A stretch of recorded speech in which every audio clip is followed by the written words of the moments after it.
Fala galera, beleza? A gente está com mais um episódio aqui para vocês do Imigrantes Sem Fronteiras.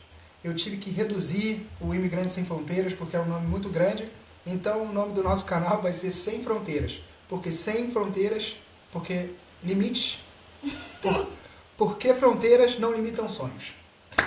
É isso, e hoje a gente está com uma amiga muito querida nossa, a Djaila. Ela tem 35 anos, ela passou a última década viajando, mais de uma década, né, na verdade, buscando se conhecer, buscando crescimento pessoal, e agora ela está estabilizada aqui, né? Ela se estabeleceu, na verdade, aqui na Dinamarca, e ela é uma amiga muito, muito querida nossa, e por isso a gente queria trazer ela aqui para o podcast. Acho que vai ser enriquecedor ter ela aqui trocando esse papo com a gente.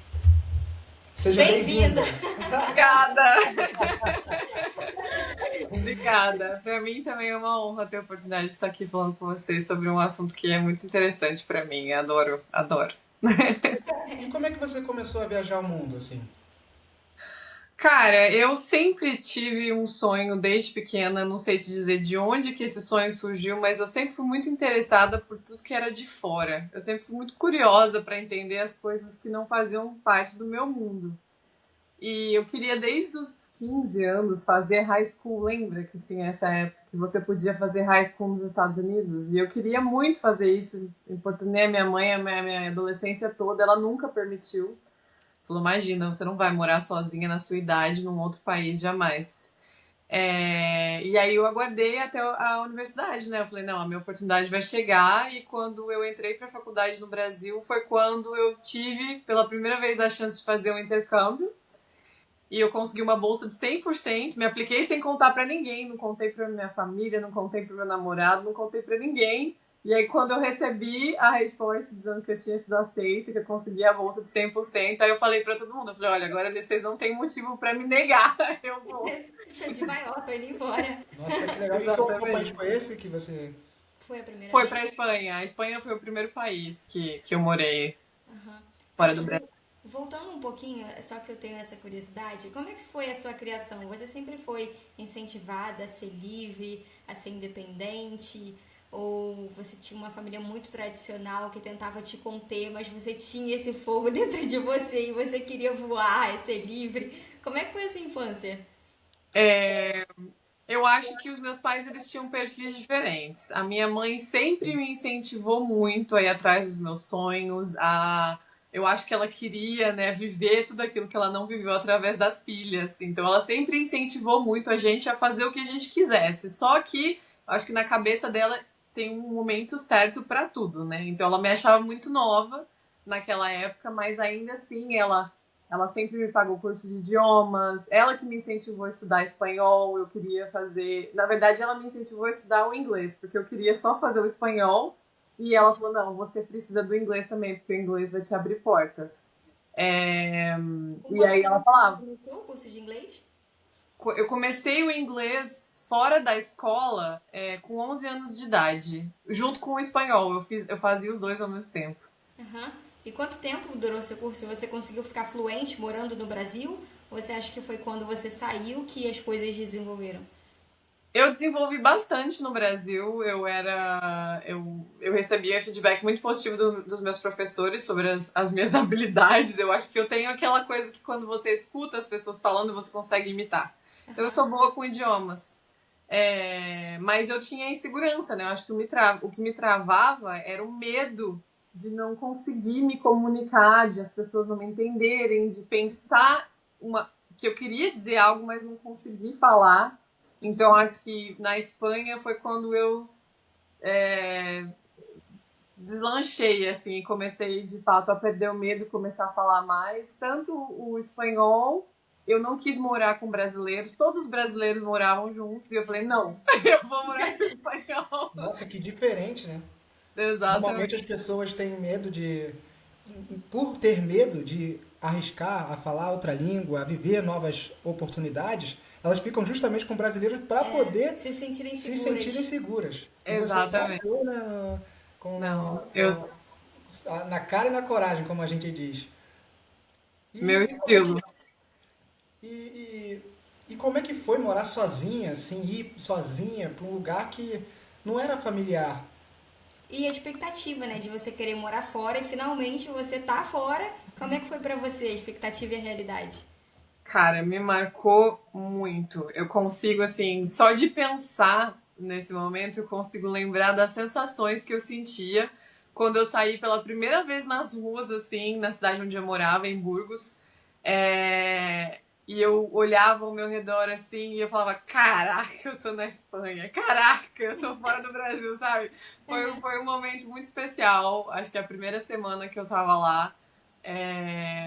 Foi muito especial, foi assim, atendeu todas as minhas expectativas. Eu não tive naquela viagem, eu não tive muito perrengue. Eu tenho muito perrengue de viagem pra contar, mas naquela viagem eu acho que deu tudo certo pra eu chegar lá. E foi bom demais. Eu acho que foi tão bom que foi o que me encorajou depois no futuro a querer continuar fazendo isso, né? Porque eu tive uma experiência muito positiva. Uhum. Tive também os meus perrengues na Espanha. Eu, na verdade, fui embora antes da Espanha do que eu deveria, porque eu fui roubada. Eu fui roubada em Barcelona, uma viagem de turismo que eu tava fazendo com uma amiga minha. E levaram tudo, levaram meu celular, meu passaporte, meus cartões de crédito, levaram tudo. Eu fiquei, tipo assim, sem nada. E aí eu tive que ir ao consulado na época, consegui eles te davam uma permanência temporária para você residir num país sem o visto, mas eles te davam uma deadline, que você tinha que ir embora depois disso. E aí eu fui embora antes, por causa desse rolê. Falta documentos. Você foi pra Exatamente. Espanha pra ficar quanto tempo? Mas você ficou quanto, na verdade? Eu fui para ficar um semestre com possibilidade de estender. Eu estava considerando estender. Vários amigos meus ficaram por um ano, mas eu voltei pro Brasil com 5 meses, eu acho. Ao invés de ficar 6, eu fiquei 5. Foi só um mês que eu fiquei a menos, mas era o mês que eu tava planejando viajar, né? Conhecer mais o país. E você já tinha planejado estender ou você ia de fato voltar? Eu tinha conversado com os meus amigos que queriam ficar e já tava na minha cabeça que eu queria ficar. Mas aí, como aconteceu isso, eu fiquei também um pouco insegura, comecei a ter dúvidas e na época eu tinha um relacionamento no Brasil, eu tinha um namorado no Brasil que a gente não tava muito firme também, não sabia se ficava, se parava. Eu resolvi voltar. Falei, vou voltar, vou terminar minha faculdade lá, vão ter outras oportunidades. E você terminou faculdade de quê? Eu fiz meu bacharel em Relações Internacionais no Brasil. E como é que foi quando você voltou pro Brasil e você estava de volta no lugar do qual você queria sair? Como é que foi essa volta para casa? O que você sentiu quando você chegou? E te deu mais vontade de ir explorar o mundo? Com certeza, com certeza. Eu acho que voltar naquela época foi bom de primeiro, porque, enfim, eu estava novamente no meu ambiente familiar, com os meus amigos, terminando a faculdade, começando o meu primeiro emprego. Então, também tiveram várias coisas que aconteceram na minha vida que foram importantes para aquela época. Mas eu acho que quando as coisas começaram a ficar muito estáveis para mim no Brasil, porque o meu estágio eu fui promovida,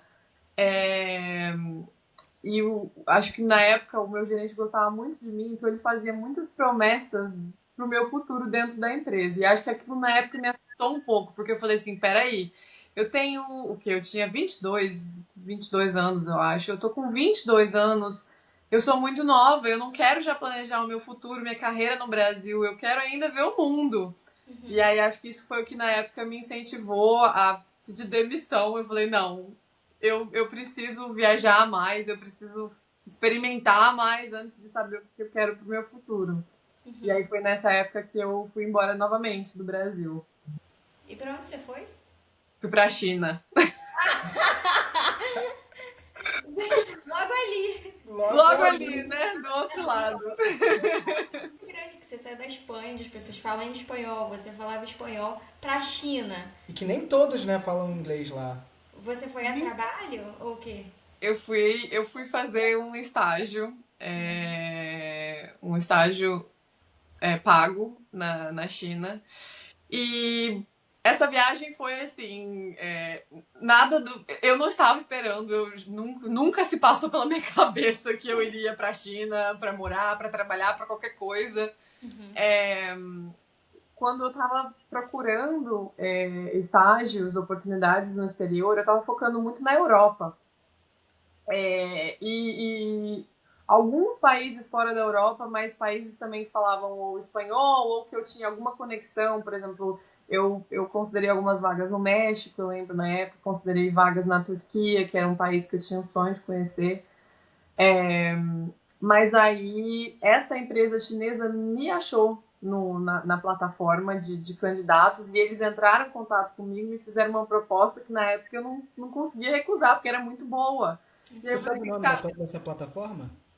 o nome da plataforma é AESEC, vocês já ouviram falar? É uma organização estudantil que promove tanto oportunidades de fazer estágio remunerado, como também trabalho voluntário no exterior.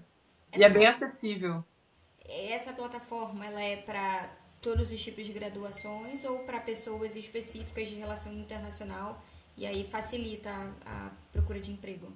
Para todos os tipos de graduação, para todos os tipos de graduação. E geralmente são estudantes universitários que trabalham ali como voluntário, que também estão por trás de ajudar a encontrar essas oportunidades para outros estudantes que queiram trabalhar no exterior.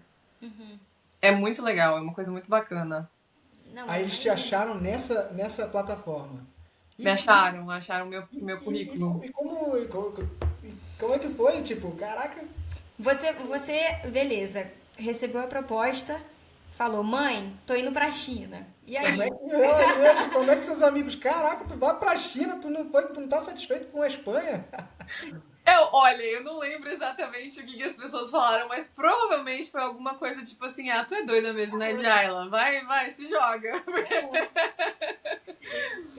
Foi tranquilo pra sua mãe aceitar que a filha dela agora era do mundo e que é um pássaro, tá livre agora? Eu acho que foi muito difícil pra minha mãe. É difícil pra ela até hoje. A gente conversa sobre isso constantemente, porque a gente sempre foi muito parceira. E eu tenho uma personalidade assim muito energética. Eu gosto de viajar, eu gosto de estar sempre buscando coisa nova pra fazer. E quando eu tava morando com os meus pais em casa, eu tava sempre buscando coisas pra gente fazer junto com a minha mãe, com a minha irmã, com a minha família. E aí eu acho que ela perdeu isso, né, desde que eu me mudei, e ela sente muita falta, sim, dessas coisas. Mas eu tento ir pra casa agora, que eu tô estabilizada, né, eu tento ir pra casa, às vezes até 2 vezes ao ano, pra passar mais tempo com eles, com a minha família, com os meus sobrinhos. E Você tem uma irmã, não é? tem uma irmã e um irmão. São mais velhos ou mais novos? Então, os dois são mais novos. A minha irmã e eu, a gente é 1 ano de diferença. E o meu irmão, acho que ele é 6 anos mais novo que eu. Algum deles foi por esse caminho? De morar fora? De migrar. Ou você é diferentona? Eu sou a diferentona. Eu sou definitivamente a diferentona. A minha irmã se mudou da nossa cidade na época da faculdade. E eu acredito que ela talvez teria tentado também fazer alguma coisa no exterior. Mas ela passou por um divórcio e resolveu voltar para casa. E depois disso ela se estabilizou ali na minha cidade mesmo, onde a gente nasceu. E hoje tá casada, tem filhos e ela tá bem. Então acho que poderia ter acontecido, mas não aconteceu. Agora o meu irmão, eu tenho certeza que ele nunca vai querer fazer esse tipo de coisa, porque não é o perfil dele at all. Ele é bem caseiro, bem família. Tá, e agora voltando pra parte da China. Quanto tempo você ficou lá? 1 ano, né? 1 ano na China. E como é que foi essa experiência? Tá lá com os chineses, com... Fale uma palavra em chinês, uma frase, alguma coisa em chinês. Ni hao, watia jiaila. Cara, você é igual ao Igor. Eu posso falar assim, fala obrigada em mongólio? Na Malaia. Malaio. Cara, a gente tava na Tailândia, num barco, né? E aí o rapaz que tava levando a gente, ele era malaio, ele era malaio e tava trabalhando na Tailândia. E aí eu falei brincando pro Igor, fala obrigada aí em malaio. Aí ele, terima kasih. Eu falei, quem é você, cara? De onde você tirou isso? Na hora eu fiquei tão chocada que eu fiquei. Ela me olhou de cima a Gente, baixo assim, ó.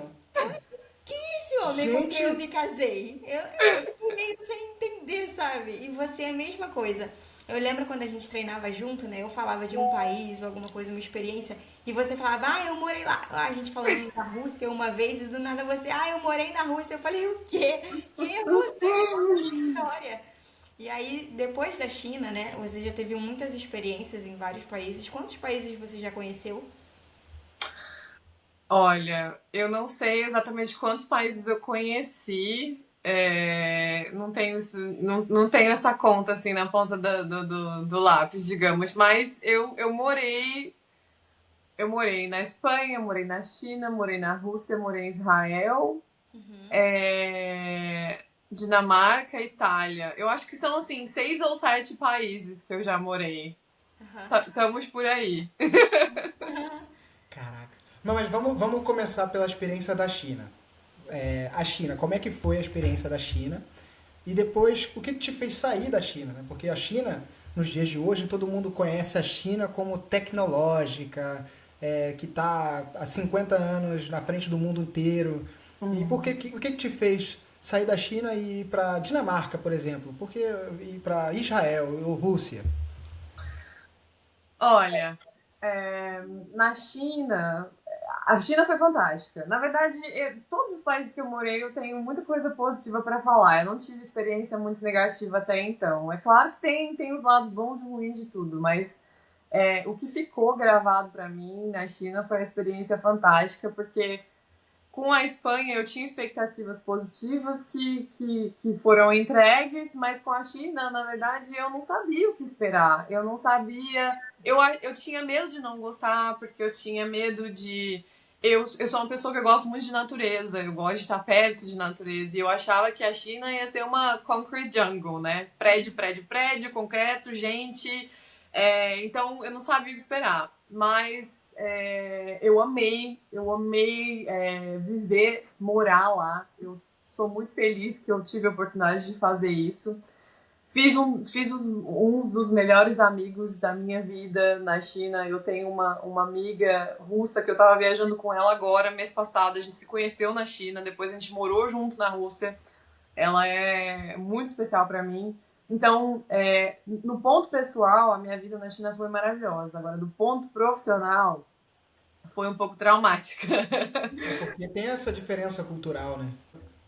Então, a diferença cultural é muito grande na China. E eu trabalhava, muitos internacionais, eles vão para a China para trabalhar para empresas internacionais, certo? Para multinacionais. E aí você tem uma exposição a uma cultura de trabalho mais westernizada, digamos assim, se eu posso traduzir essa palavra em português. Ocidental, assim, né? Exatamente, mais ocidental. E no meu caso foi diferente. Eu fui trabalhar para uma empresa que era chinesa. Os meus gerentes, meus diretores, todos eram chineses. Os meus colegas de trabalho, a maioria eram chineses. A gente tinha algumas pessoas, por exemplo, no departamento de português, nós éramos em 2 brasileiras. Aí tinha um departamento de espanhol, que tinha um mexicano, um espanhol e uma mexicana. Mas era um grupo muito pequeno de estrangeiros. E ninguém na empresa falava inglês, nem os gerentes, né? Então, a gente, por exemplo, tinha intérprete pessoal. Eu tinha uma intérprete que trabalhava comigo, que fazia a tradução de tudo, das minhas reuniões com os meus gerentes, do meu trabalho, dos meus reports. Toda vez que eu fazia um report que tinha que ser enviado para o gerente, ela fazia a tradução. Mas era a Mas tradução de inglês para o português, inglês para o chinês ou português para o chinês? Então, isso também era um problema, porque no começo a minha intérprete falava inglês, ela não falava português. O que pra mim tudo bem na questão de traduzir reuniões. Mas depois eles começaram a querer também que elas traduzissem o que a gente estava fazendo em termos de trabalho físico. E só para você entender, na China eu fazia desenvolvimento de produto para o mercado brasileiro. Então a gente desenvolvia brinquedos e, por exemplo, toda a parte de script do brinquedo tudo isso tinha que ser documentado. E aí eles queriam que os scripts fossem traduzidos, então eles queriam que eu achasse uma intérprete que falasse português. Isso foi muito difícil. Nossa. Foi muito. Eu entrevistei, assim, muita gente e eu não achava ninguém que tivesse um nível de português que fosse bom o suficiente para fazer esse tipo de trabalho. No final, a gente acabou encontrando uma menina que era ok, mas ainda assim, as traduções que ela fazia para o chinês, muita coisa se perdia, porque ela fazia um processo de traduzir do português para o inglês, depois do inglês para o chinês, ficava uma bagunça. E aí isso trazia muito estresse na nossa comunicação interna dentro do departamento, muito conflito que poderia ser evitado se a gente conseguisse se comunicar no mesmo idioma. Fora as barreiras culturais, que também eram muito grandes, e como a empresa não tinha muita experiência em trabalhar com estrangeiros, eles também não estavam preparados para lidar com essas diferenças culturais. Eu lembro que um dos problemas que a gente teve foi que eles queriam que os funcionários internacionais começassem a contribuir com a limpeza da empresa. Então, eles queriam que a gente chegasse mais cedo todos os dias para limpar o escritório, o que a gente concordou no começo. A gente fazia uma rotina de rodízio, né, de quem ia limpar o escritório naquele dia, mas era só 15 minutos, então tudo bem. Depois eles começaram a pedir pra gente chegar 1 hora antes para limpar os banheiros. Só que eles não queriam pagar mais pra isso e também não tava no nosso contrato, né? Então, tipo assim, gerou um conflito gigantesco dentro da empresa por causa desse anúncio que foi decidido pelo gerente e comunicado pra gente como, tipo, olha, a partir de semana que vem vocês têm que fazer isso. E a gente, peraí, não. Propriamente na China, isso é a forma deles trabalharem? Em outras empresas isso acontece? Ou era algo que acontecia na sua empresa? Ou talvez com o seu grupo, né, de internacionais que estavam nessa situação? Então, eu acredito que isso aconteça talvez em outras empresas chinesas, porque eles têm uma cultura muito voltada para a comunidade, né? Então, por exemplo, os empresários, eles moravam dentro da empresa, eles tinham um prédio para funcionários. E o tratamento também era diferente. Para a gente que era internacional, eles pagavam um apartamento fora do dormitório que eles tinham para os outros funcionários. Então, tinha essa diferença de tratamento. Mas os funcionários chineses, eles eram esperava-se que eles contribuíssem em outras coisas além só daquilo que estava escrito no contrato de trabalho. Eu não sei te dizer se isso é uma coisa comum em outras empresas, mas faz sentido na minha cabeça por conta da cultura muito voltada para a comunidade que eles têm na China. Uhum. E como foi viver a vida na China? Por exemplo, o banheiro, como você mencionou. Os vasos, eles são diferentes do ocidental, né? Eles têm aquele cócoras, que eles ficam de joelhos e fazem as necessidades deles, né? Buraquinho no chão. E a comida também é diferente. Então, conta pra gente como é que foi lidar com essa experiência de sair do Brasil pra ir fazer as necessidades em cócoras e viver a vida chinês, que é muito engraçado, cara. Eu tenho umas lembranças da China que eu vi até gente andando pra trás, igual o Michael Jackson. E é comum, é normal os caras ir na rua peidar, assim, arrotar. E, enfim, conta aí essa parte. Sim, sim. Isso é muito comum lá. Faz parte do comportamento em sociedade, né? As pessoas não se sentem incomodadas com você fazer certas coisas, como, por exemplo, a questão do arroto que você falou, ou a questão do cuspir, né? Cuspir o catarro. Quando você tá entupido, você vai lá e faz isso na frente de todo mundo. Vocês usar sem máscara? Você falou de cuspir catarro agora. Como assim? É escarrar que fala, né? Eles escarram e o público faz parte do comportamento cultural, não é considerado uma coisa errada. As flatulências também, você não tem que segurar. Pra eles é tipo assim, sentiu necessidade, você tem que fazer. Se tem outras pessoas ao redor, me desculpa aí, galera, mas é o que é. Uma porção de gente na China peidando ao ar livre deve ser maravilhoso. Mas como é que foi pra você, cara, ver isso da primeira vez? Cara, você tipo... Puta Cara, merda. eu sou muito camaleoa, eu sou muito adaptável, então as coisas elas me chocam, talvez, no primeiro momento, mas depois eu me acostumo. Então, tipo assim, É claro que eu tenho minhas preferências, não era minha preferência, né, essa parte, mas para mim se tornou parte do meu dia a dia e eu convivia com isso. E eu amava minha vida na China, eu adorava. Comida eu sinto saudade até hoje. Eu tenho vontade de voltar à China só para comer, para você ter noção do quanto eu sinto saudade da comida de lá, das experiências de comer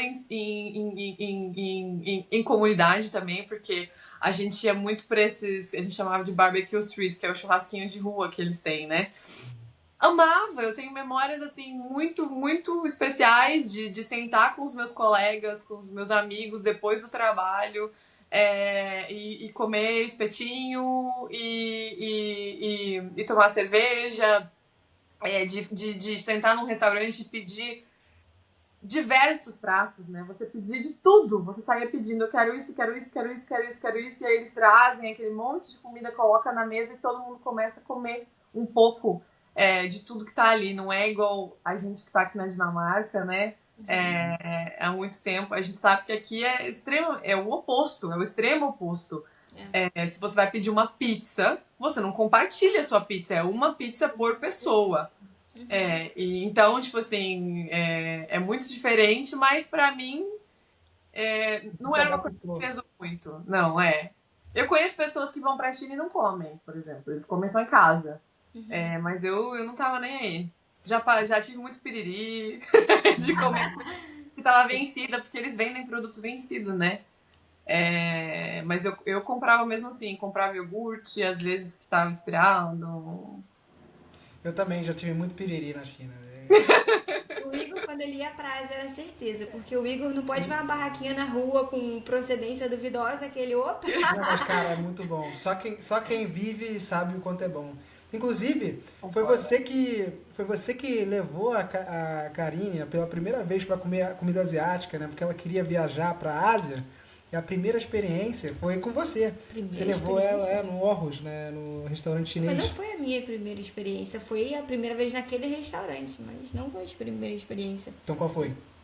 Ah, Eu não te levei para nenhum restaurante chinês. Não deu, eu não sabia que Então, existia. foi a primeira experiência de comida chinesa autêntica, digamos assim. Porque talvez. Eu não lembro de ter levado ela para comer comida Porque você chinesa. Eu nem falou que sabia aquele que existia. restaurante era muito bom, né? era. E aquele restaurante é bem autêntico. Você realmente come as coisas que você comeria na China, com o mesmo sabor. O mesmo sabor. Caramba, que Eu legal. lembro que ela saiu de lá. Nossa, eu quero mais, eu quero mais. Inclusive, eu levei meu marido. Levei meu não, marido depois lá pra ele comer, aprovadíssimo. porque eu também amei, né? Então a gente teve que voltar lá. E, nossa, é uma boa razão pra gente voltar em Aarhus e marcar um dia pra ir naquele restaurante. É, Concordo 100%. é uma boa mesmo. Onde Já você- tá me dando até água na boca. Onde você tá agora? Você tá na Dinamarca? Tô em casa. Ah, tá. É porque você viaja tanto que um dia ela. Não, assim, a Jayla é assim. Ela não posta muitos stories, mas ela posta do nada num trem. Aí você não sabe se ela tá indo ou tá voltando. Do nada ela aparece lá em Melbourne. Aí depois Nova York ou São Francisco, do nada. Londres. E aí depois ela posta o cafezinho do McDonald's assim no trem de Aarhus. Gente, onde essa menina tá? Não dá pra saber. Mas é a minha vida ultimamente, né? E depois da China, pra onde você foi? Primeiro, por que você saiu da China? Foi questão de trabalho ou você conseguiu uma outra oportunidade que pareceu mais interessante? Verdade nua e crua, eu fui mandada embora. Eu fui demitida do meu trabalho. Cara, Sim, por conta desses conflitos culturais. Eu tinha muitos embates culturais com o meu chefe, de ele me pedir pra. Ele queria. Vou dar exemplos. Ele queria, por exemplo, que eu falasse num poema que o tigre era o rei dos animais. E eu tentava explicar pra ele que, olha, isso faz sentido no contexto asiático, mas a gente não tem tigre no Brasil. Na verdade, a gente não tem leão também, mas a gente comprava essa ideia, né, do rei leão, que o rei dos animais é o leão, então o rei dos da felinos selva, você diz? da selva. Então, tipo, e eu tentava explicar pra ele, a gente tá montando um produto que vai vender dentro desse contexto cultural, que tem que fazer sentido para as pessoas que estão morando ali. Ou às vezes ele também queria que eu inserisse produtos que não existiam no Brasil, é, no contexto de, sei lá, a gente estava ensinando para as crianças a falar comidas, né? Como se pronuncia, sei lá, alguma coisa de comer. E aí eles queriam que eu colocasse comida que não existe no Brasil. E eu falava, não faz sentido para uma criança brasileira aprender o que, que é isso, porque ele ou ela nunca vai ver isso na vida. Aham. Então, ele não entendia, e a gente brigava, a gente discutia muito por causa disso. E na China, eles têm muito essa questão da hierarquia, né? Que quando uma voz de autoridade está falando para você fazer algo, você tem que concordar. E eu, naquela época, era muito jovem, também muito rebelde, sempre fui bastante assim, sabe? Não, se uma coisa tá errada, pra mim tá errada, eu não vou aceitar. E aí, no final, um dia eu coloquei uma mensagem polêmica no nosso grupo no chat, que eu falei assim que a minha gerente me criticou por questionar muito, e eu falei assim, mas se as pessoas não tivessem, se as pessoas não questionassem, a gente estaria até hoje achando que o mundo é quadrado.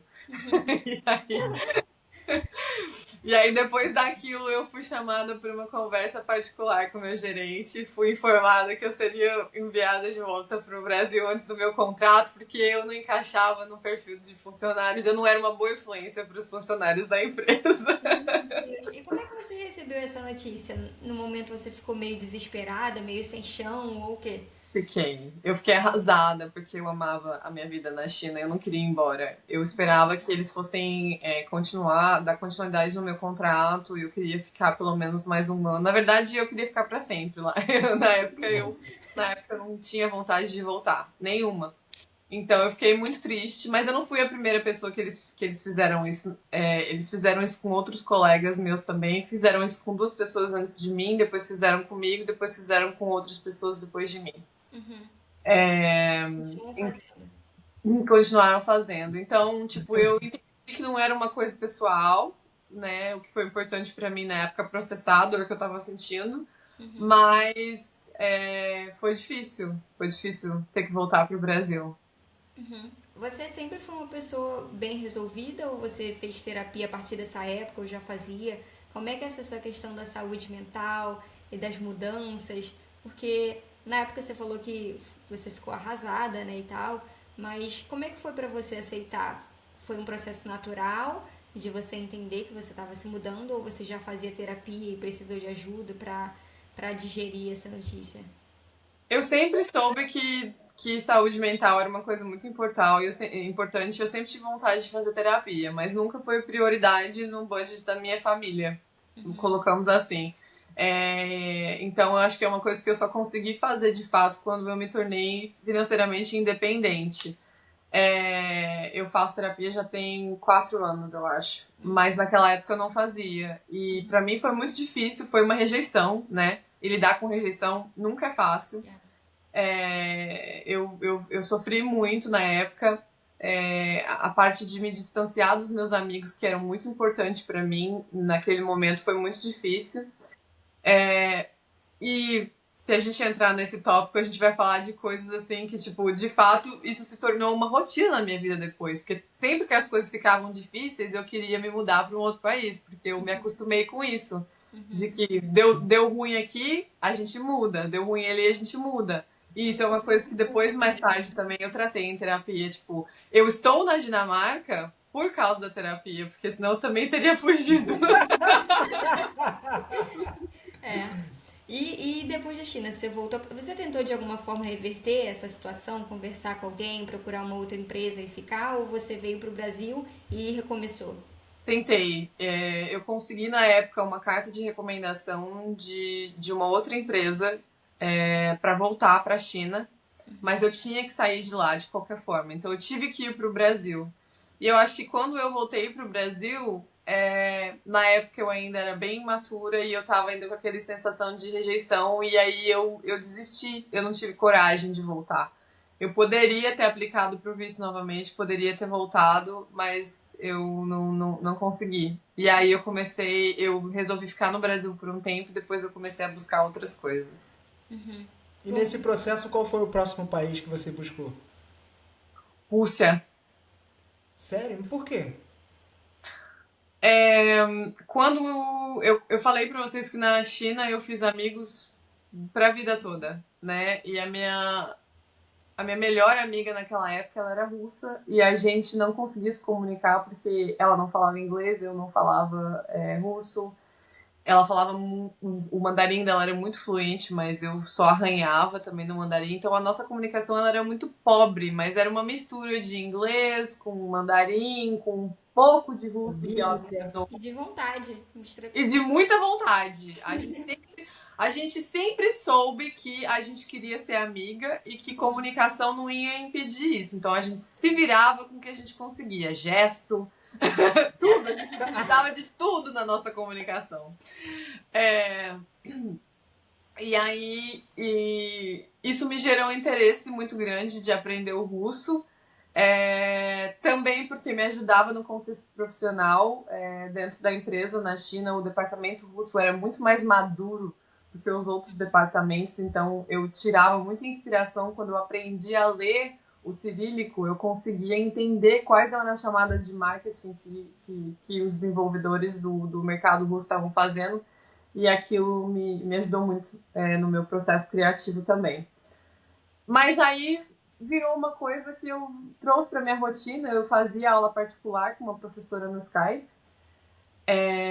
E chegou um momento que ela falou para mim, ela falou, olha, Jaila, eu acredito que a gente já desenvolveu tudo que dava pra gente desenvolver no one-on-one. Você agora precisa encontrar uma oportunidade de ir pra Rússia se você realmente quiser ficar fluente no russo, a nível de conversar o tempo todo confortavelmente. Eu falei assim, tá bom. Me convenceu. E aí você Aí você estava no procurou. Brasil, e como é que foi essa oportunidade de conectar Brasil e Rússia? Você foi a trabalho, a estudos ou o quê? Eu fui a estudos, a minha professora na época, Olga, maravilhosa, amo ela, me ajudou muito. Ela me deu dicas de que tipo de oportunidades existem para estrangeiros que queiram ir para a Rússia para estudar o idioma. Ela falou assim, olha, a forma mais barata de você ir vai ser entrando em contato com universidades, porque as universidades russas elas oferecem um curso preparatório para qualquer estrangeiro que queira fazer como é que fala em português? Full degree, que queiram fazer a faculdade lá. Então, se você quiser estudar em russo, porque as oportunidades em inglês são muito limitadas, então, se você escolher um curso em russo, eles te dão um ano de preparatório. Uau. E aí ela falou, entre em contato com as universidades e vê onde é que tem um curso que te interessa e um valor que dá certo para você.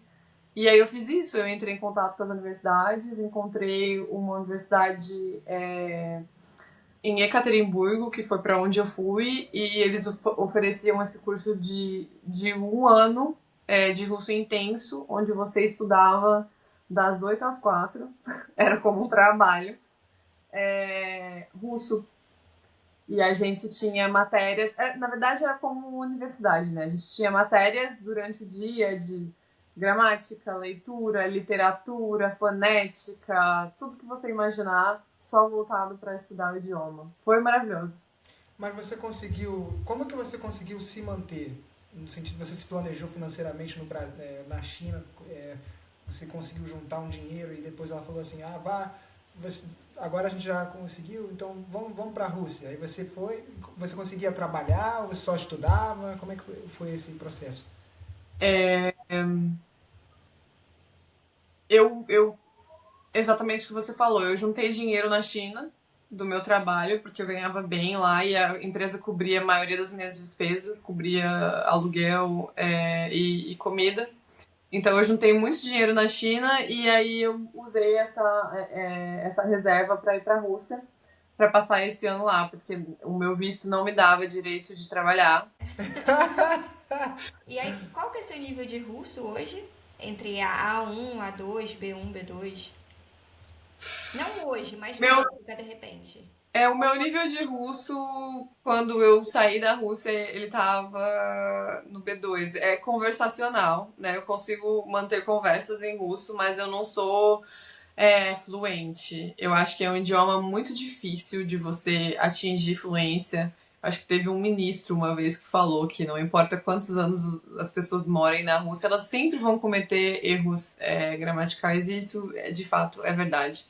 É um idioma muito difícil de aprender. Mas eu consigo manter conversas normais e navegar as minhas dificuldades dentro do idioma. Então, se tem alguma coisa que eu queira falar e eu não consigo falar porque eu não tenho vocabulário, eu explico para as pessoas que eu não consigo falar e elas me ajudam, e aí eu vou melhorando também o meu vocabulário nesse contexto. Uhum. E você conseguiu passar esse ano inteiro na Rússia e começar o curso de graduação no ano seguinte? Ou teve alguma Ou você intercorrência? resolveu ir para o próximo país? Thank you, next. Já aprendi russo, thank you, next. Então, eu resolvi não fazer o meu mestrado na Rússia, porque eu fiquei um pouco decepcionada com a universidade. E aí o plano, acho que no começo era voltar de lá pro Brasil, mas enquanto eu tava na Rússia, eu tava em contato com um amigo da minha família, que não era nem meu, era uma pessoa que eu não conhecia. Vou deixar bem claro. A gente se seguia no Instagram porque a minha mãe falou: olha, conheci esse pastor. Ele era um pastor da igreja onde minha mãe frequenta, super jovem. E minha mãe: olha, conheci esse pastor super jovem, um cara super interessante. Entre em contato com ele, talvez, tipo assim, é uma pessoa legal para você conhecer. E ele viaja bastante também. Aí eu entrei em contato com o Renato, o nome dele é Renato. E aí ele foi para Israel enquanto eu estava na Rússia. E eu sempre tive muita vontade de ir para Israel, mas nunca achei que era o momento certo. Eu conheci uma amiga minha de faculdade do Brasil que foi para lá porque ela é judia. E enquanto ela estava em Israel, ela teve que voltar para o Brasil. Acho que foi em 2016 que ela foi. Não, ela foi em 2014. Eu fui em 2016. E ela teve que voltar para o Brasil. O governo falou: olha, estamos passando por uma fase delicada, por uma época delicada, não podemos garantir a segurança dos estrangeiros, então vocês têm que voltar para o Brasil. Eles mandaram um monte de pessoas de volta. E aí, esse meu amigo tava lá nessa época, amigo da minha família, tava lá, e eu comecei a conversar com ele, perguntar: e aí, o que você tá achando? Sabe, você tá curtindo, você tá se sentindo seguro, você tá tendo uma experiência boa? Ele foi a turismo ou a trabalho? Foi como voluntário. Ah, voluntário. Ah, sim. Sim. E ele tava amando, ele tava amando, e ele falou muita coisa positiva pra mim. Ele falou assim: cara, eu me sinto muito seguro, aqui é muito tranquilo, tá sendo muito bom, eu tô apaixonado por esse país, eu vim pra ficar 3 meses, mas eu acho que eu vou ficar, enquanto eu puder, eu vou ficar por aqui. E aí ele falou assim: vem também, por que você não vem? E aí você já sabe, né? Pra mim fez proposta indecente. Vou! É aquele não Sem me... pensar duas É vezes. aquele não me empurra que eu já tô na beira. Exatamente! Saiu da Rússia. Aí eu lembro que na época eu falei pra ele: cara, eu vou tentar entrar em contato com a embaixada e vou me informar como é essa questão de visto, se eu consigo fazer o visto pra Israel sem sair da Rússia, né? Porque se eu tiver que voltar pro Brasil pra ir, eu acho que já fica mais difícil. Ia ficar mais difícil, entendeu? É uma Aí bolada. eu recebi informação de que eu não precisava estar no Brasil para me aplicar para um visto para Israel, que na verdade eles aprovavam o seu visto online, mas só te davam quando você entra no país, né? E aí eu fiz a application online e fui direto. Peguei um voo de Moscou direto para Tel Aviv. Acho que são 4 horas de viagem, é bem curto o voo. E aí foi isso, fui direto, não fui pra casa. Cara, parece que a gente tá falando de outros tempos, né? Porque hoje em dia já não dá mais pra fazer esse trajeto, por causa da guerra da Rússia e Ucrânia. E como é que é viver lá? Como você viveu, né? Você arrumou Porque você foi como trabalho? voluntária. Você foi como voluntária? Fui como voluntária. É, foi, foi um momento, assim, de quebrar barreiras internas também, para mim. Eu lembro que quando eu sentei no escritório, que eu cheguei em Tel Aviv, sentei no escritório da organização e eles faziam uma entrevista com você e eles te informavam, olha, o seu perfil, a entrevista foi feita antes de eu chegar lá. E aí, quando eu chegava lá, eles falavam, olha, o seu perfil foi apresentado para vários kibbutz e tem esses lugares que estão interessados em você e que tem vaga para você. E um dos kibbutz era o mesmo que esse amigo meu, que hoje não é meu amigo, então eu vou chamar ele de amigo, tava. Só que a única vaga que tinha lá era para trabalhar no jardim. E o coordenador da organização, do programa de voluntário, falou para mim: eu não recomendo que você vá para esse lugar porque o trabalho no jardim é muito difícil. O clima em Israel é muito quente, né?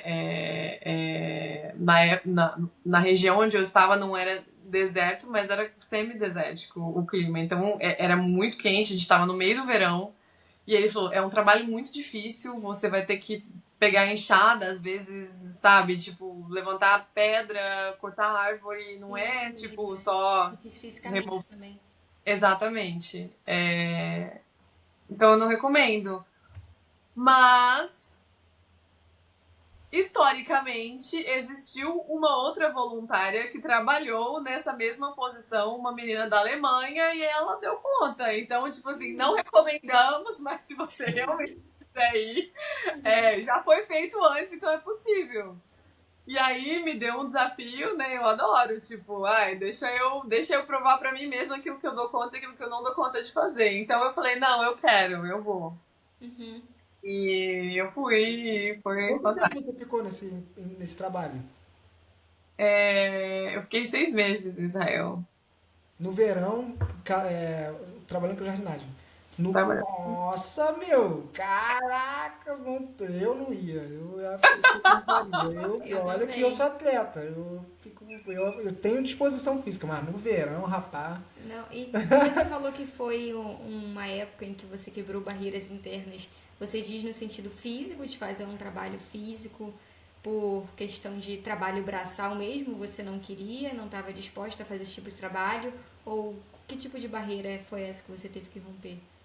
Eu acho que quando você tá na pele de uma mulher, é, as pessoas se sentem muito confortáveis para dizer aquilo que você dá conta e não dá conta de fazer. A sociedade tem uma expectativa do tipo de trabalho que é para mulher e do tipo de trabalho que não é para mulher.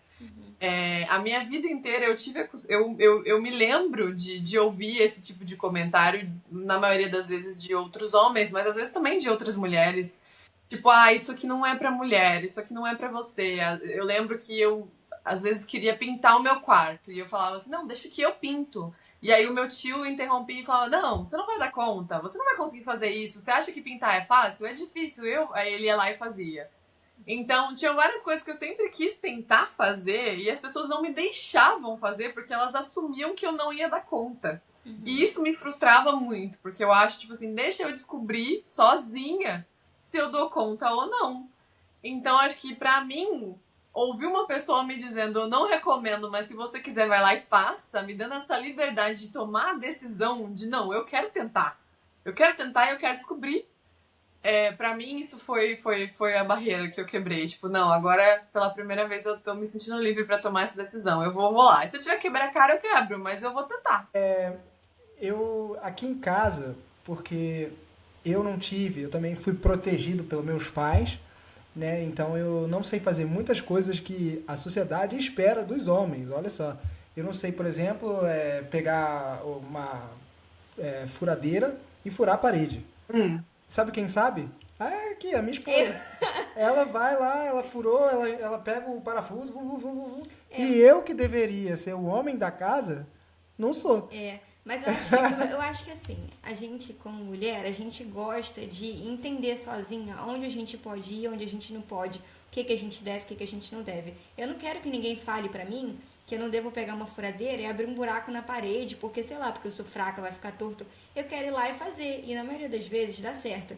Só que eu tô numa fase em que eu já fiz tanto trabalho de homem que agora eu quero que alguém chegue pra mim e fale, não faça isso porque não é trabalho de mulher. Deixa pro seu marido fazer. Não, e Então agora eu tô tô... me interessando porque eu preciso aprender, né? Mas eu tô devolvendo o trabalho dele pra ele. Mas eu acho que quando a escolha é sua, ou a escolha é de vocês, né, como uma família, em definir, olha, amor, eu não quero fazer esse tipo de coisa. Vamos combinar que no nosso contexto familiar, você vai ser responsável por isso e eu vou ser responsável por outras coisas, porque é uma decisão nossa, é a nossa preferência, é o que vocês querem. Eu acho que isso é maravilhoso. Uma mulher que resolve não fazer certas coisas porque ela quer ser mimada ou ela tá cansada, eu acho que isso tá ok. E o homem também, claro, né? Se você não tem interesse por fazer certo serviço de casa e não tá a fim de fazer, é ótimo se você tem uma esposa que gosta e que sabe. Ou se ela não souber, contrata uma outra pessoa pra fazer. Não é sua obrigação por ser o homem da casa. Mas quando são outras pessoas tirando essa sua liberdade de escolha, eu acho que é aí que é difícil, né? Sempre quando se chega a um acordo, né, é plausível. Tem que se chegar a um acordo e ficar confortável para os dois. Pra gente funcionava assim. Antigamente eu fazia, mas agora eu passo pra ele. Como ele não sabe fazer, ele contrata alguém pra fazer. E por mim Tá tá tudo ótimo. certo. Eu só quero que esteja feito. E tá Vamos tudo cortar certo. aqui essa parte no podcast, porque Não vai contar, não é sempre não. Vai deixar essa parte no podcast. Eu vou lutar por esse corte. Tá, mas vamos lá. E por que você saiu? E quanto tempo você morou em Israel? E quanto tempo? E por que você saiu de Israel? Se você gostava de lá? Mas, peraí, uma pergunta de onde veio essa vontade de conhecer Israel? Porque você falou que você queria, né, conhecer antes. E de onde veio essa vontade? É uma questão religiosa? É uma questão que você só ouviu falar? Ou o quê? Acho que os dois. Eu sempre fui muito apaixonada pela história, por história e pelo mundo antigo, né? Então, quando eu falava que eu queria ir para a Europa, é porque eu queria ver a parte assim medieval da Europa, as ruínas, coisas que a gente não tem muito no Brasil. A gente não tem muita ruína de uma época muito distante, né? Então, eu sempre me interessei demais por isso. E Israel é basicamente o berço da humanidade, digamos assim. Se você é uma pessoa religiosa e acredita que de fato tudo aconteceu da forma como está escrito ali na Bíblia. Mas mesmo se você não acredita, ainda assim tem uma relevância histórica. Então eu sempre tive muita vontade de ver com os meus olhos. E também porque eu acho que a gente de fora da realidade, a gente julga muito aquilo que a gente não entende. E existem certos países, e todos os países onde eu morei, né? Certas nações, por exemplo, Israel, Rússia, China, o mundo inteiro tem uma opinião a respeito desses países, dessas culturas, dos políticos, das decisões que eles tomam em termos de geopolítica, de tudo. Então, para mim sempre foi muito importante ver com os meus próprios olhos, para eu dizer, olha, eu estive na China e eu vivenciei o socialismo chinês, eu sei o que é. Estive na Rússia, estive em Israel e pude ver com os meus próprios olhos como é, porque eu acho que isso gera uma empatia dentro da gente para olhar para as coisas com uma perspectiva mais macro, né? Porque tudo bem você ter opiniões e às vezes você escolher, eu quero ficar desse lado, eu quero ficar daquele lado. Você tem o direito de fazer isso. Mas você tem empatia pelo outro lado, mesmo que você não esteja, como é que fala, de acordo com o que eles estão fazendo, isso também é importante, porque no fundo todos somos seres humanos, né? Em Israel tem muita gente boa que não está de acordo com o que está acontecendo, não está de acordo com o que os políticos estão fazendo, mas a gente não ouve essas pessoas, ou não vê essas pessoas. Então, para mim... E normalmente essas pessoas também, elas não fazem tanto barulho. Não. E é como no Brasil também, com a política, vamos falar assim, é polêmico esse assunto, né? Mas eu acho que é válido entrar nesse contexto. Por quê? Por exemplo, tem muita gente que fala, o Brasil vai virar Cuba, o Brasil vai virar Venezuela.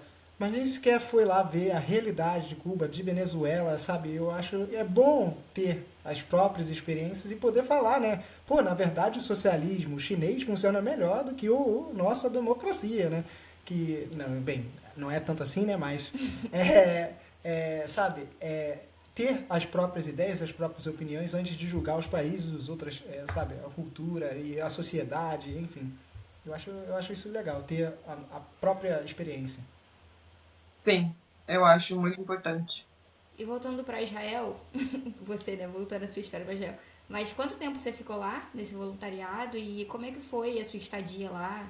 E por que você saiu de Israel? Foi para o próximo país? Então, em Israel eu estava como voluntária, então eu estava a caráter temporário, não tinha muito o que eu podia fazer para continuar ali, mesmo que eu quisesse. Eu podia continuar estendendo o meu voluntariado, mas para mim não fazia sentido eu ficar um ano ali, gastar mais 6 meses da minha vida fazendo um trabalho que não estava contribuindo para minha carreira, digamos assim, porque eu não estava ficando mais nova, eu só estava ficando mais velha.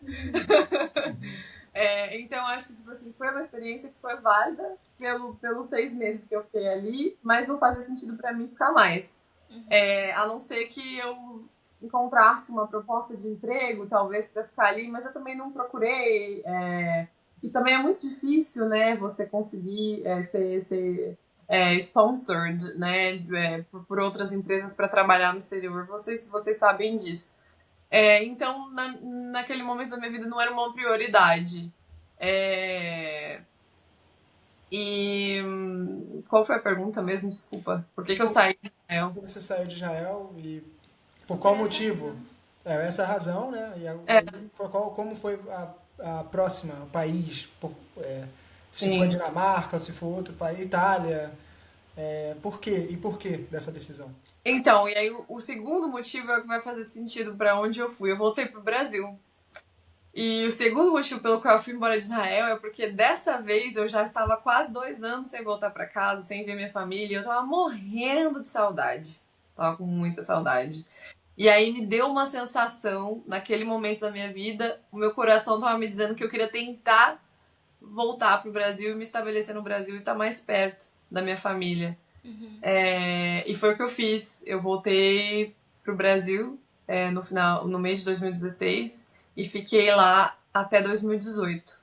Fiquei 2 anos no Brasil, mas logo, logo eu cheguei em casa e eu já entendi que, né, isso tudo era uma idealização na minha cabeça que não ia acontecer, porque eu não conseguia mais me encaixar, eu não conseguia mais sentir que o Brasil era pra mim.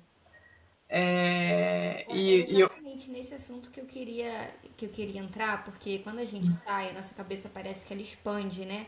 E aí, de repente, tudo aquilo que a gente viveu na nossa infância e tal, ela vira só um capítulo numa história, num livro, né? Que tem muitos capítulos, que é um livro enorme e que às vezes quando a gente volta para o Brasil, não sei você, mas pelo menos eu sinto que eu tô dentro de uma bolhazinha pequenininha, sabe? E que quando eu saio, eu tenho a possibilidade de viajar, de conhecer outras pessoas, outras culturas, outras línguas, aí sim eu tô vivendo numa bolha maior em que eu tenho mais possibilidades. Mas o Brasil, eu sinto que pra mim, não sei, parece pequeno, parece incorreto.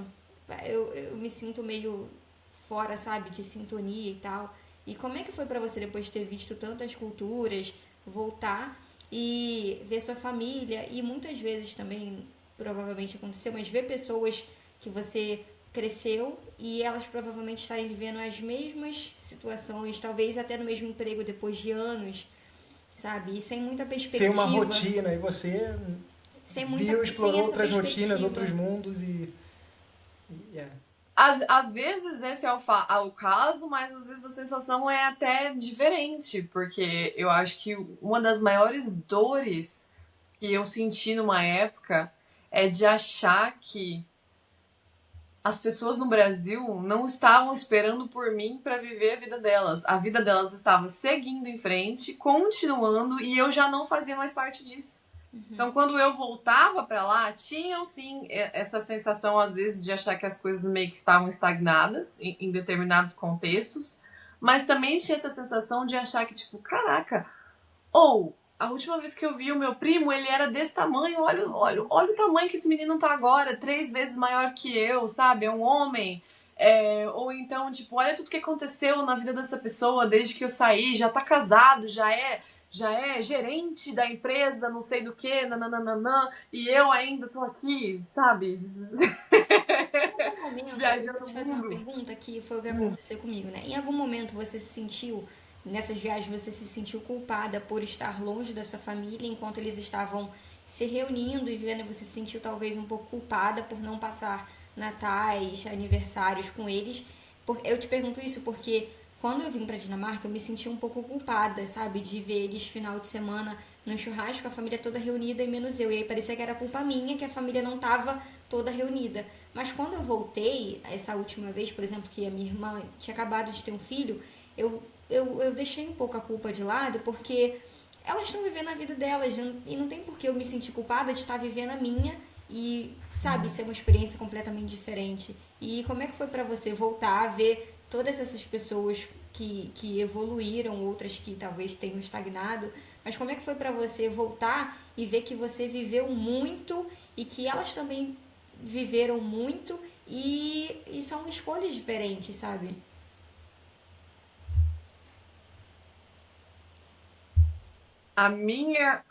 O que eu tive que processar internamente, talvez eu vou falar isso, vai fazer eu parecer uma pessoa egoísta, mas eu sempre fui muito boa em viver a minha vida sem culpa. Sempre, sempre tomei minhas decisões, vivi a minha vida e eu não me sentia culpada por nada. Isso pode parecer um pouco duro, mas era a minha realidade. Só que aí, quando eu voltava pro Brasil, eu enfrentava o sentimento de rejeição, de achar que eu já não fazia mais parte daquele meio onde eu sempre fiz parte e achar que, tipo assim, ninguém fazia questão de estar mais fazendo esforço para me incluir. Então, acho que aí essa questão do egoísmo com. Nem sei o que seria outra coisa que você balançar. Como é que fala? Contraporia com isso. Mas, tipo assim, eu tive que processar dentro de mim que o que estava acontecendo ali não era uma rejeição. Ninguém estava me rejeitando. Ninguém tinha esquecido que eu existo. Ninguém tinha esquecido da minha importância. Eu ainda era relevante, eu ainda era querida, eu ainda era amada. Mas como você falou, a vida deles também precisava seguir, assim como a minha estava seguindo. E tudo bem ter essa desconexão em alguns pontos, porque no final do dia o que importa é que o amor sempre vai estar ali, sabe? Então, isso pra mim foi muito difícil de aceitar, de processar. Mas hoje em dia eu acredito que eu estou também num ponto em que eu não sinto mais essa dor de me sentir excluída ou rejeitada, digamos assim. Então, bacana. E já, a gente já está se encaminhando para o final do nosso podcast. Como assim, final? Sim, ao final, já são uma A hora gente que a vai, a gente gente tá vai aqui. fazer parte 2? Porque ela tá chegando Sim, em 2018 agora. Tem que ter parte 2, tem que ter parte 2. É sério mesmo, você tem muita experiência, tá sendo muito bom o papo, mas é que vai ficar longo. Vai ficar... Eu sei. Aí não sei como é que eu vou editar isso depois. Eu tava pensando aqui a mesma coisa, tava falando assim, gente, a gente tá falando sobre tanta coisa que esse podcast ele vai ter que. Você vai ter que editar muita coisa pra fazer ficar pequeno, ou de fato, não tinha pensado nisso, mas se você quiser fazer um round 2, a gente pode fazer. Vamos fazer um round 2. Mas é que, gente, como eu estou começando a fazer o podcast, tem que ser aos poucos. Quando ficar bom, aí dá pra fazer longo, sabe? Continuar a equipe, talvez, porque por enquanto só sou eu, mas, enfim, vamos ter parte 2 sim, porque eu tô adorando. E vamos. E como que é a vida da Dinamarca? Porque você quis se estabelecer aqui, se você trabalha com relações públicas, e o que é de diferente, né? De tantos países quantos países você foi? E o que é a Dinamarca diferente dos outros países que você já visitou, já morou? Acho que eu tenho uma pergunta principal, é que a gente falou da estrutura, né, de trabalho chinesa, que tem uma hierarquia. E aqui na Dinamarca a gente lidar com essa estrutura mais flat, em que você trata as pessoas pelo próprio nome, não tem tanto essa diferença, né? Sensação de hierarquia. Exatamente, não tem muito um que manda no outro, é mais uma colaboração numa empresa. E você falou que você queria ver o socialismo na China, você falou que queria ver a Rússia, assim, como foi para você ver tudo isso de perto? E em comparação com a opinião que o mundo tem a respeito desses países, como você encara isso? Você acha que essa imagem que o mundo tenta passar sobre eles, ela está correta ou está errada e você não concorda e vai lá ver, vai lá tirar essa prova. Muita coisa. Pode, Ela não esperou. pode começar pela estrutura de trabalho, né? Que você falou dessa diferença. E aí você já entra na questão da China, cultural e tal. E aí você pode falar um pouquinho sobre quais países cumpriram a expectativa, essa ideia que você tinha a respeito deles serem como nas notícias ou diferentes. E aí você vem para Dinamarca depois. Pera, acho que eu fiquei meio perdida. É pra eu começar falando da diferença de estrutura. Porque você está hoje aqui na Dinamarca e a gente tem uma estrutura um pouco mais flat. E você falou anteriormente da China, da hierarquia. E como é que você vê isso hoje em dia? Nesse sentido de que na China a gente tem uma ideia sobre o que eles são. E você acha que está correta essa ideia? Que quando você chegou lá e você viu que era realmente isso que o mundo tenta vender pra gente ou não? Eu acho que isso é um tópico muito complexo, porque primeiro que se você pega uma amostra, né, de população que nasceu na China, só conhece aquela realidade, não tem outras experiências, ou nem, às vezes até tem outras experiências, mas tá acostumado com aquilo ali desde sempre. Seria muita arrogância minha dizer que aquilo não funciona, porque se para ele está funcionando, se para ele está bom, então tudo bem, né? Eu acho que não existe uma receita ideal de como todos os estados deveriam ser, estado-nação que eu digo, né? De como o mundo inteiro deveria ser. Não existe. Existem sempre os pontos positivos de certos governos e os pontos negativos, ou não de governo, mas de certas estruturas, né? Eu acho que o jeito que o comunismo, na verdade, né? O jeito que o comunismo é na China gera uma sensação de responsabilidade social muito grande que você não tem em todo lugar do mundo.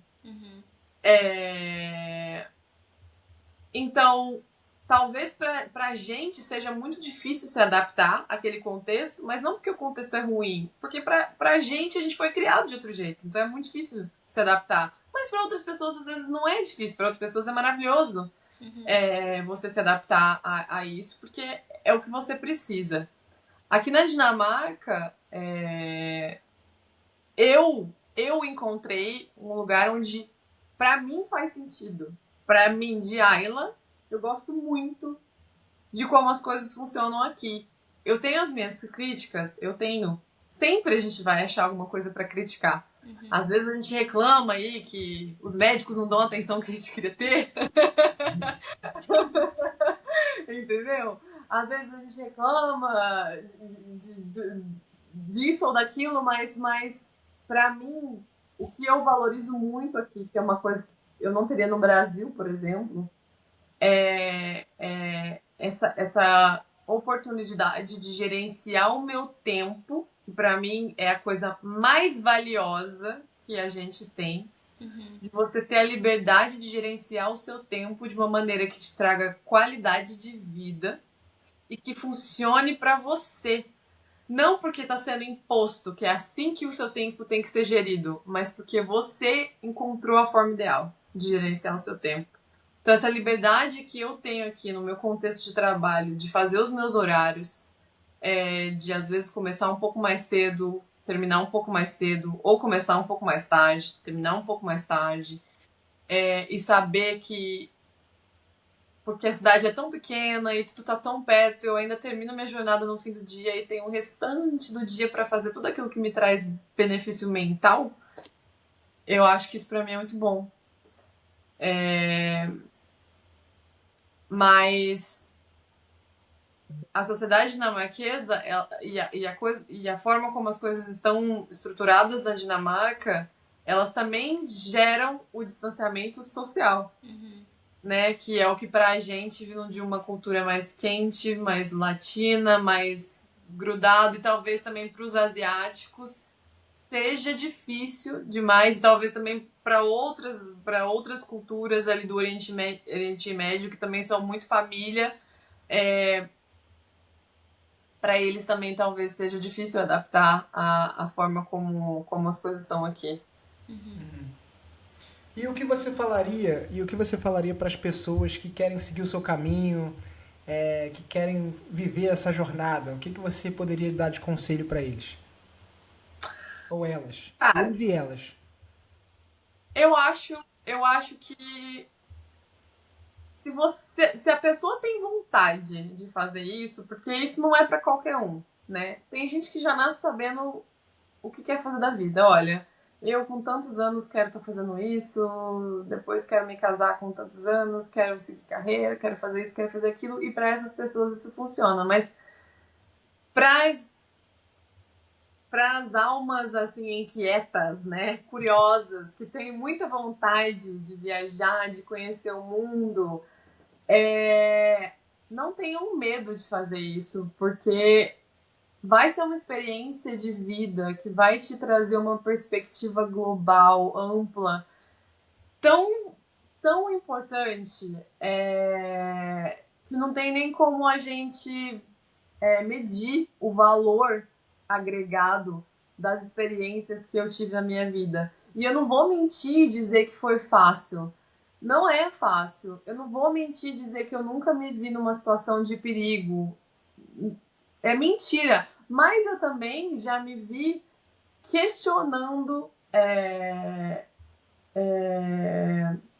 digamos assim, coisas que foram ditas pra gente que você jamais deveria fazer porque é perigoso, e ter uma experiência maravilhosa. Eu já viajei no Brasil de carona.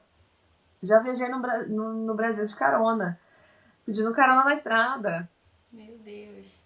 Exatamente. E tive experiência fantástica. Conheci pessoas maravilhosas que foram tão solícitas, tão amáveis, tão amigáveis, que convidaram a gente para ir para casa delas, tomar banho, comer alguma coisa, porque o lugar onde a gente ia ficar, a pessoa que ia abrir a porta não estava disponível, ainda estava num trabalho. Então, tipo assim, eu vivi experiências que eu vou levar para sempre no meu coração. Só que toda escolha que você faz na vida, ela vem com renúncias.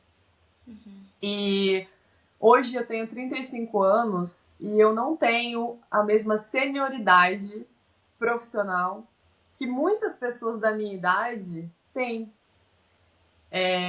Muitas pessoas aos 35 anos já são gerentes, já são diretores, já tiveram uma experiência profissional muito vasta dentro de várias indústrias, ou talvez na mesma indústria, na mesma carreira, mas 13 anos de experiência, coisa que eu não tenho, e coisa que transformou a minha experiência, por exemplo, de busca de emprego na Dinamarca em um momento muito difícil da minha vida, porque as portas não se abriram com facilidade para mim por conta dessas escolhas que eu tomei. Então, não vai ser fácil, mas vai ser maravilhoso. Muito, muito bom, cara. Que Você tem bonito. um repertório de vida, vamos dizer assim, grande, gigante. A gente vai precisar de parte 2 e parte 3, né? Porque a parte 2 é pra terminar de contar os países e onde Terminar você de morou. contar a história, E a né? parte 3 vai ser mais pra desembaraçar um pouco do seu pensamento sobre Porque de essas fato, cara, você é muito experiências, né? inteligente, você tem muito, muito a compartilhar. Com certeza vale a parte 2. E onde as pessoas podem te encontrar, né? Se você quiser ser encontrada. Se você quiser ser encontrada.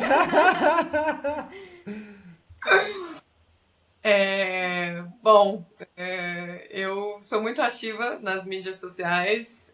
Se as pessoas quiserem me seguir num ponto de vista mais profissional, elas podem me achar no LinkedIn. Se quiser acompanhar minhas viagens, podem me seguir no Instagram, Como a Karine disse, eu não posto o tempo todo, mas eu sempre posto uma coisinha ou outra. Eu tento sempre trazer tudo que eu tô fazendo para as pessoas poderem acompanhar, meus amigos e família.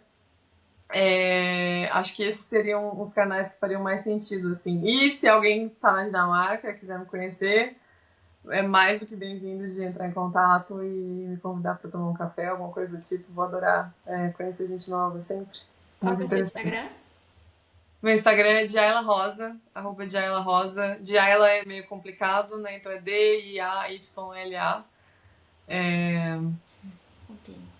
A gente vai te marcar também, o pessoal vai conseguir te A encontrar. gente tá em todas as redes sociais. E comentem, qual é a palavra que vocês querem que comentem? China, Não, fala uma uma palavra que eles possam se as comentar pessoas em outra chegaram língua. até aqui, elas têm que dizer a palavra que a gente dizer no final. Então, qual é a Isso. palavra que você acha Pode que ser a gente em outra deveria falar? língua, mas que seja fácil. Que seja escrevível. É.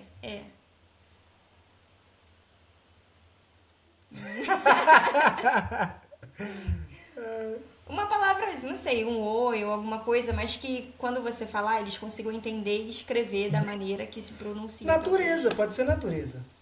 Porque ela falou que ela adora a natureza. Pode Não ser reparou? Mas a natureza tava lá no começo, né? Tem que ser uma coisa que foi mais. Oi? Pode ser jardinagem. Jardinagem. Jardinagem. Tem que ser uma coisa muito random. E se a gente falar ni hao? Pode ser Mas Nihao. como é que se escreve Nial? N-I-H. Eles vão escrever de qualquer jeito, mas o importante é o humor. É divertido, né? Porque a gente falou ni hao no meio Então, do tá bom. papo. Então, para quem chegou até aqui, escreva Ni Hao. Nos comentários. A gente vai Comentários. saber que você terminou Aí esse a gente vai podcast. saber que você terminou esse podcast. É isso, Beleza? obrigada. Obrigado, A gente se Djaila. vê numa parte 2. E lembre-se, siga os canais do Imigrantes Sem Fronteiras, que agora virou Sem Fronteiras. Beleza? Sem Fronteiras Podcast. Porque fronteiras não têm limites. Não, É isso aí. fronteiras não limitam sonhos. Fronteiras não limitam sonhos. Vai ter corte porque eu não sei. Desculpa, peraí. Esse é o slogan aqui do podcast. Tá começando, então tem direito de errar. Vocês têm. Logo vocês têm que criar um Reels de bloopers também. Tipo, fazer uma compilagem de bloopers de todas as gravações. Os erros de gravação só vai ter o Igor errando o nome do próprio podcast. Todo podcast ele erra esse slogan. Ele falou que ele sonhou com o slogan, sonhou com o nome. E aí ele vem, gente, é o podcast Sem Fronteiras, porque fronteiras não têm limites. Claro que fronteiras não têm limites. Sabe? Quer gravar de Outro novo? slogan, um slogan que fica mais fácil. Porque isso tá Fronteiras muito não difícil. limitam sonhos, mas tá muito fácil, é você que tá errando. Fronteiras não limitam sonhos. Então é Então isso. vai, Fronteiras não Quer limitam gravar de sonhos. novo? Peraí. Vamos Não, vai contar ser até isso aí 3. mesmo. Vai ser isso aí mesmo. Quer ir de novo? Não, acho que tá bom. Esse Siga. final é engraçado. Porque eu acho que eu saí com a mão na cara dando risada. Não, então. ficou legal. Não, não tem vai ficar legal. Não tem problema. Pode deixar. Então é comigo. isso, galera. Um abraço e tchau, tchau.